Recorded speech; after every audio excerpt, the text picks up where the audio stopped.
Despite coronavirus shutdowns and public health appeals to stay home, parks in Toronto and across the country have remained busy. So why are people still ignoring distancing rules? Our Caryn Ceolin speaking with a psychologist about the human motivation behind this.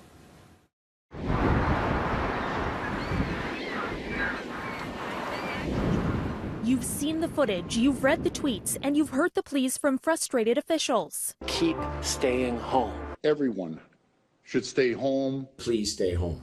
Yet the city says it's still having the same conversation every day with hundreds of people who are not taking physical distancing seriously.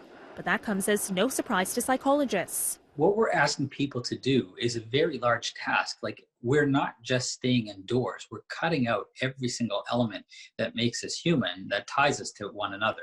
While these normally bustling streets, now empty, show us that behaviors can change, our new COVID-19 reality also makes it glaringly apparent we simply have never experienced anything like this before. That uncertainty can both make people increasingly anxious or increasingly complacent.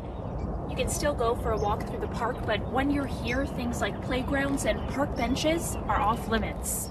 The city says more than 100 tickets have been handed out, all involving people mingling in groups and enclosed areas. Thousands of people continue to call the city's 311 complaint line to report others not practicing physical distancing in public places like this. Getting caught could put you out $1,000. But with no frame of reference for this pandemic, our new normal becomes harder to enforce. The whole uncertainty of not knowing what we're dealing with is really contributing to that.